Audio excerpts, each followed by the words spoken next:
Assalamualaikum warahmatullahi wabarakatuh. Waalaikumsalam warahmatullahi wabarakatuh. Yang terhormat Ibu Rahmawati SPD MPD selaku dosen pengampu mata kuliah pengantar ilmu ekonomi yang berhalangan hadir hari ini. Di sini kami dari kelompok 7 izin memperkenalkan diri. Nama saya Nila Widiasari dan rekan saya. Perkenalkan, nama saya Robi Sarif. Perkenalkan, nama saya Pratama Saputra. Perkenalkan, nama saya Teddy Alexander. Di sini kami akan mempresentasikan tentang kurva perubahan keseimbangan pasar. Perubahan keseimbangan pasar itu terjadi dikarenakan adanya perubahan di sisi permintaan dan penawaran. Nah, jika terjadi perubahan itu dikarenakan faktor harga, maka keseimbangan akan kembali ke titik awal. Tetapi jika yang berubah adalah faktor-faktor ceteris paribus atau semua faktor lain di luar harga barang dan jumlah penawaran dianggap tetap konstan dan tidak berubah, seperti teknologi atau sisi penawaran, pendapatan untuk sisi permintaan, keseimbangan tidak akan kembali ke titik awal.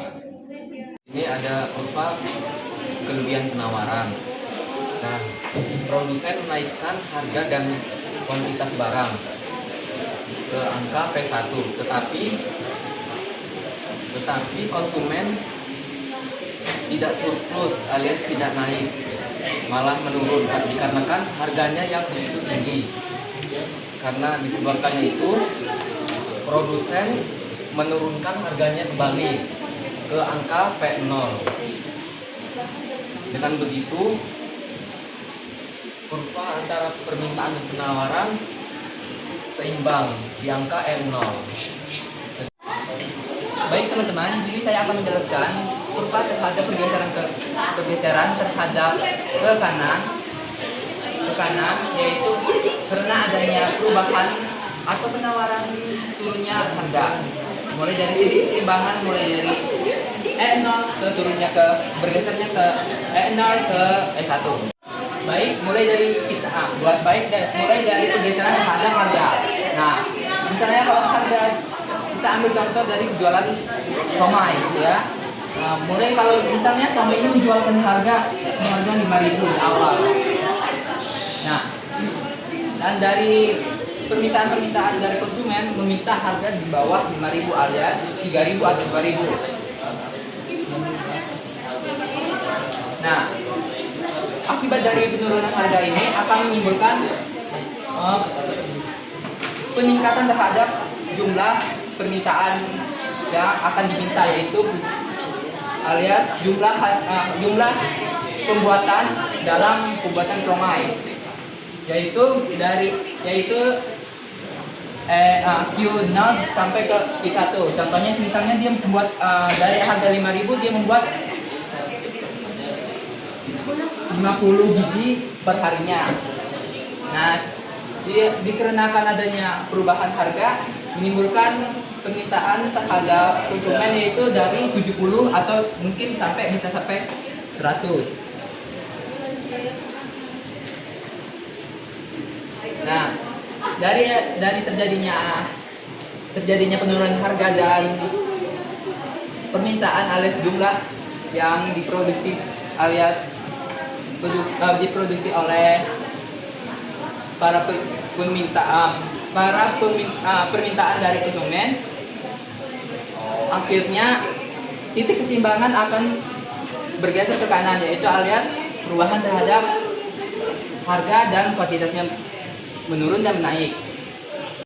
Nah, dari permintaan tersebut atau penawaran alias penawaran ini mulai dari S0 sampai ke S1 ini mungkin mereka akan menawarkan dari 5.000 dan dari 5.000 dengan penjumlahan total pembuatannya yaitu dari 50 akan menimbulkan dari permintaannya penawaran tersebut dari konsumen menimbulkan yaitu dari harga 2.000 menciptakan penjumlahan pembuatan somai yaitu dari 70 hingga 100.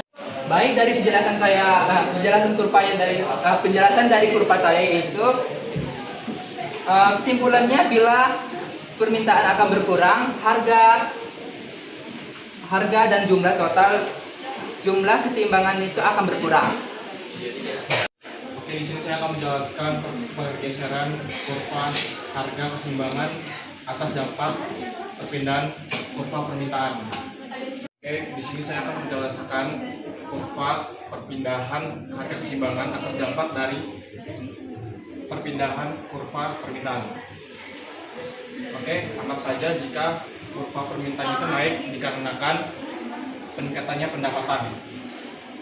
Oke, di sini dari mulai Q0 itu pendapatan kuantitas pertama, di mana saya kasih contoh saja, misalnya harga gaji mereka naik dan permintaan awal yang penawaran yang ditawarkan kuantitasnya ada 66.